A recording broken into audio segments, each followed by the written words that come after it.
Закрыць чыгуначны пункт пропуску Кузніца, калі сітуацыя з мігрантамі не стабілізуецца. Гэткі ультыматум Міністэрства ўнутраных справаў Польшчы накіравала ў памежны камітэт Беларусі. Пра міграцыйны крызіс ды іншыя тэмы дня падрабязней у аб'ектыве. З вами Юлія Лабанова, вітаю. Назад у Багдад. З Беларусі выправіўся першы эвакуацыйны рэйс з мігрантамі.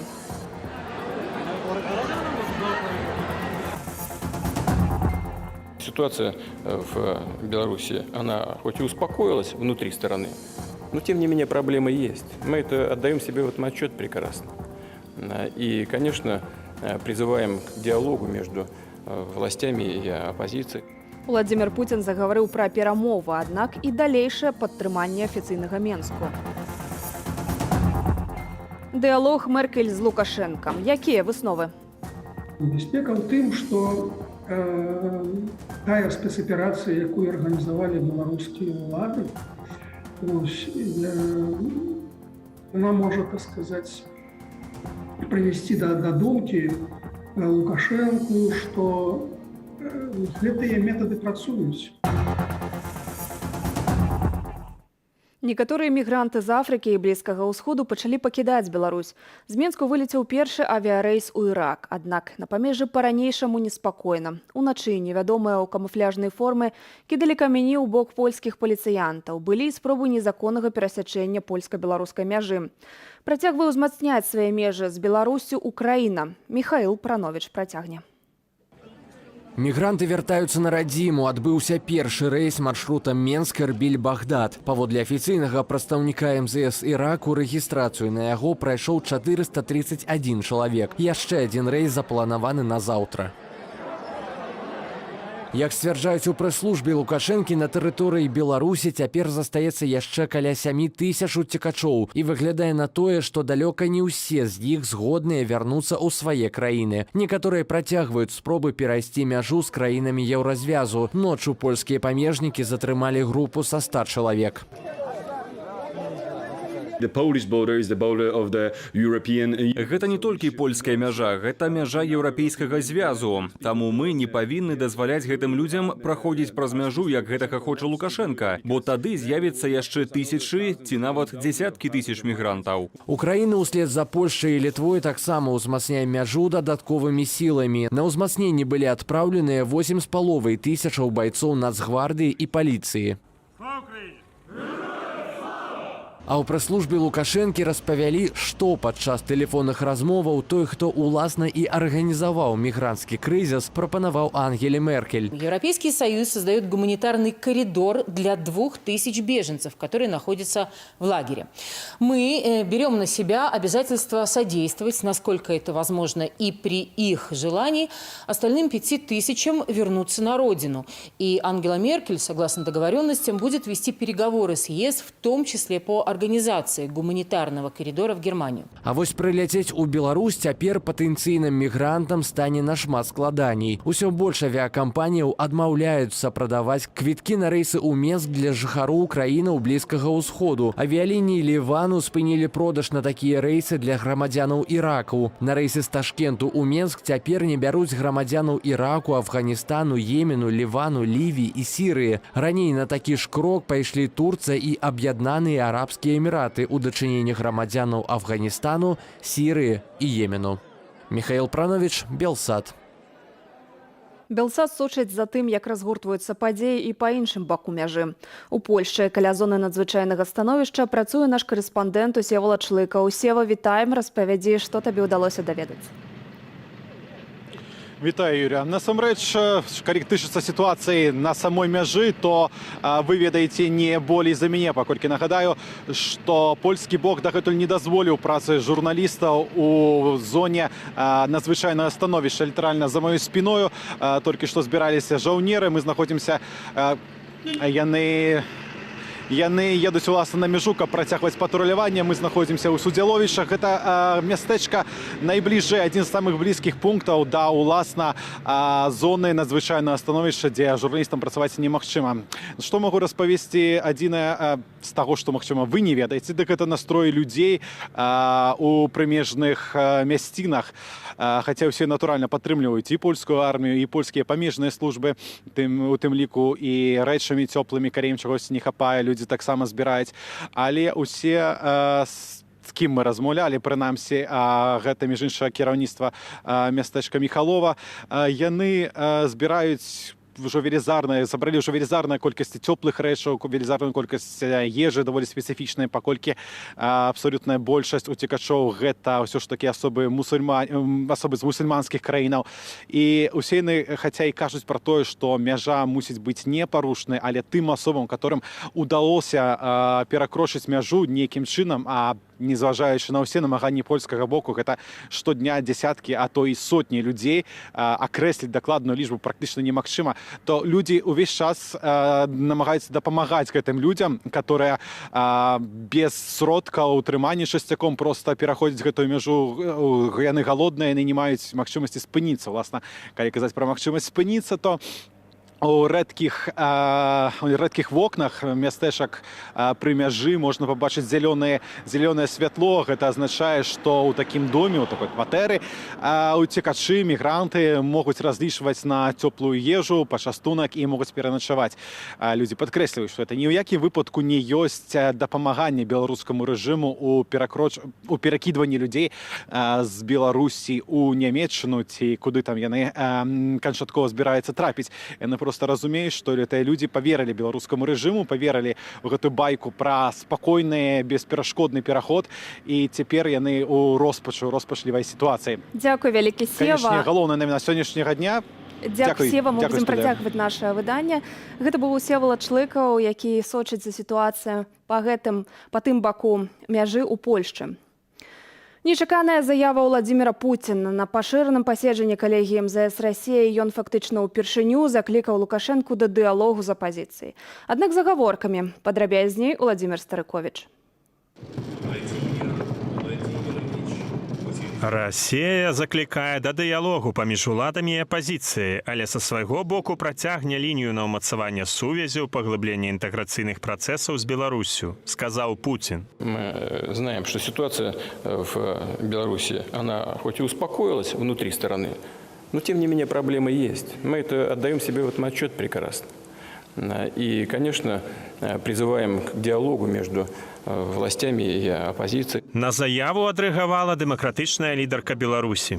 Асабліва ў мяне кантактаў з Крамлём не было. Я вітаю заклікі да дыялогу, але ніякі дыялог не пачнецца ў турме. Усе палітвязні павінны быць вызваленыя, гвалт спынены, нашы умовы ранейшыя.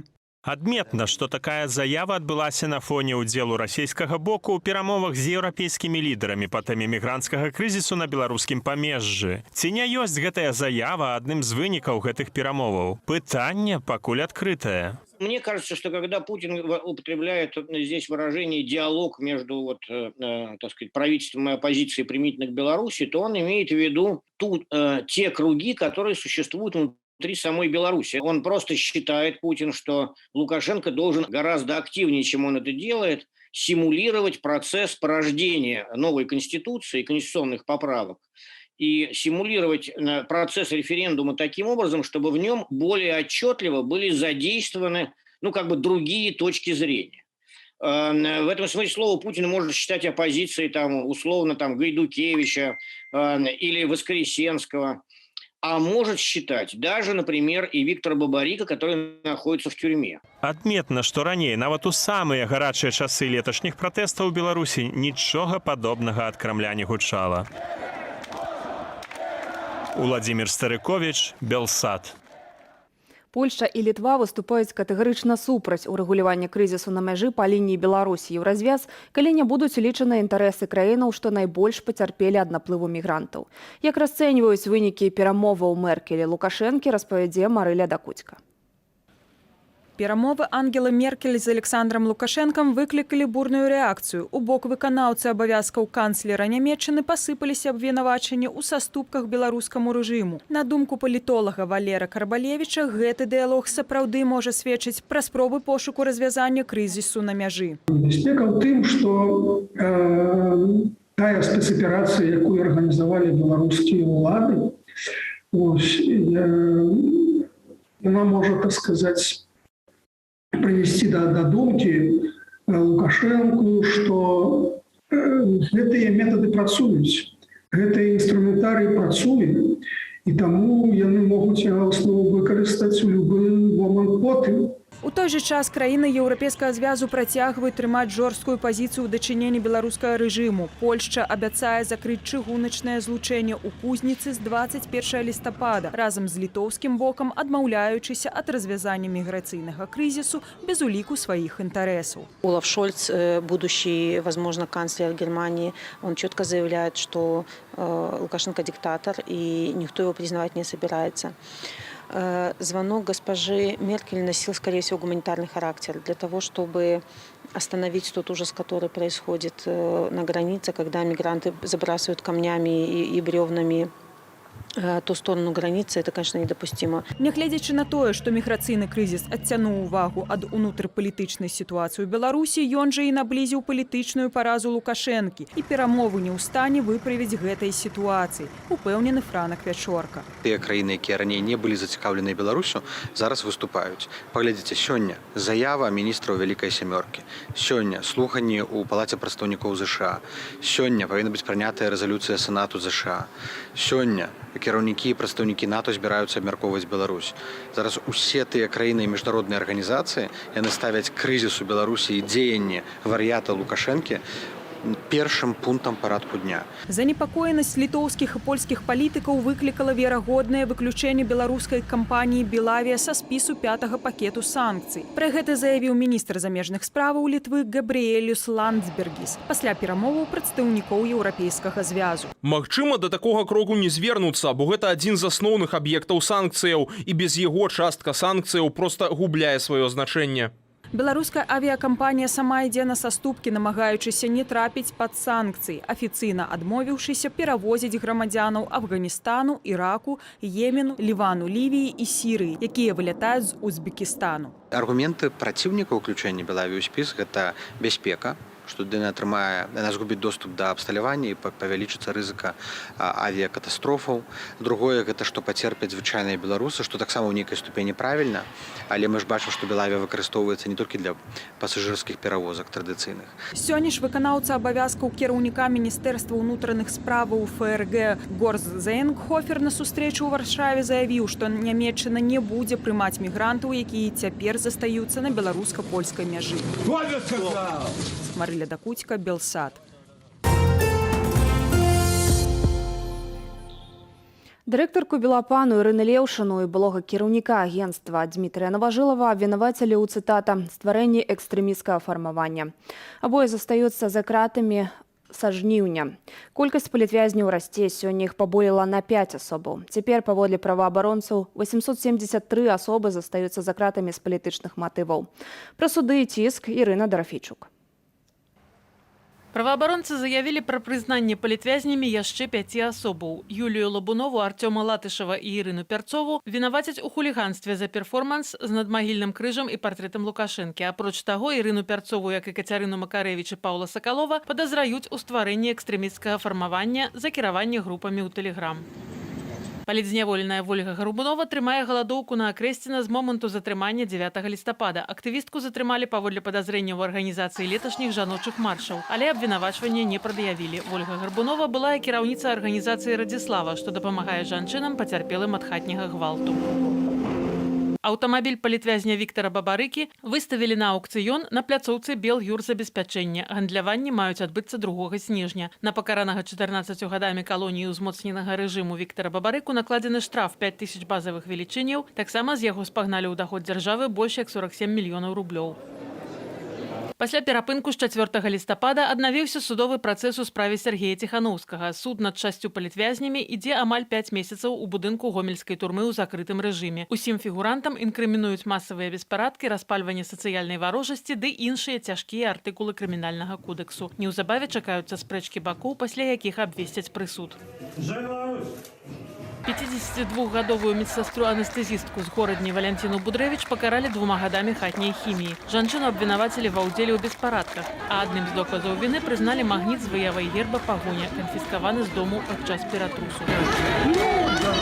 Ператрусы і затрыманні адбыліся ў Барановічах і Наваполацку. Паводле праваабарончага цэнтру «Вясна» у Барановічах затрымлівалі прынамсі 10 чалавек. Некаторых пазней адпусцілі. Ірына Дарафейчук, Белсат. Кампанія «Панда Дог», заснаваная беларусамі Мікітам Мікадам і Сергеем Барысюком, стала адзінай прадстаўніцай з беларускім бэкграўндам у спісе тэхналагічных кампаніяў ЗША і Канады, якія найбольш дынамічна развіваюцца. Офіс «Панды» месяца ў Сан-Францыска, а мог бы ў Менску, працягне Марына Яновіч.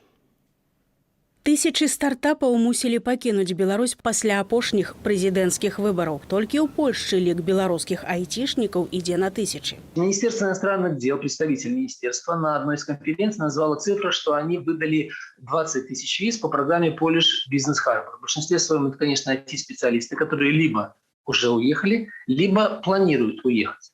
И вот на эту цифру, наверное, можно ориентироваться, прибавив к ней какие-то цифры аналогичные, ну, скорректировав их, естественно, на уехавших в Украину, в Литву, в окружающие нас страны. Адток чалавечых рэсурсаў – гэта не толькі сённяшні недахоп грошай у бюджэце, але яшчэ і значная фінансавая яма на будучыя гады. Отношение белорусских властей к IT, к ЕПАМу, к PandaDoc, к World of Tanks, многим другим компаниям.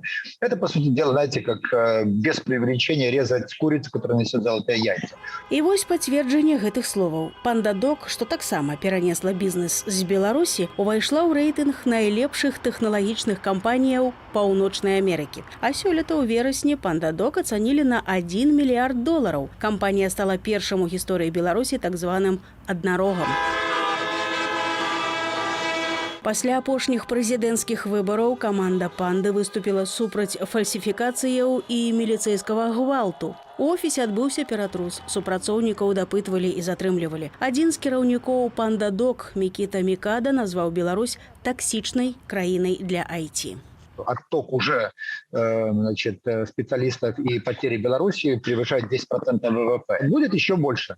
То есть это вот понятие издержки упущенной выгоды, оно будет расти, аккумулироваться. И, по сути дела, мы будем превращаться в те страны, которые по разным причинам не смогли занять достойное место в технология 4-й промышленной революции, упустили информационную революцию и, по сути дела, воспроизводят только ту модель экономики, которая была там 50-70 лет назад. Паводле Александра Кныровича, для того, каб палепшыць сітуацыю, трэба мяняць законы, але ў сённяшняй Беларусі гэта, на жаль, немагчыма. Марина Янович, Белсат. Не з панядзелка і не з Новага года. Згасіць недапалак можна цяпер у Міжнародны дзень адмовы ад палення, які ў свеце адзначаюць у 3-й чацвер лістапада. Для курцоў нагода пазбавіцца ад залежнасці, якая крадзе здароўе і змушае выдаткоўваць немалыя грошы. У Беларусі, дзе паляць каля 30% насельніцтва, ёсць і палітычныя прычыны пазбавіцца звычкі. Юлія Цельпук. Спажываю чыстую ваду і ўжо некалькі гадоў, як не ўдыхае тытунёвага дыму. Запальнічка ў доме Александра толькі дзеля абслугоўвання газавай пліты. Мужчына кінуў паліць, калі зацяжарала ягоная абранніца. Я просто понял, что в будущем я своим курением или каким-то дымом буду отравлять и ей жизнь, и будущую мать буду подвергать этому дымному какому-то воздействию.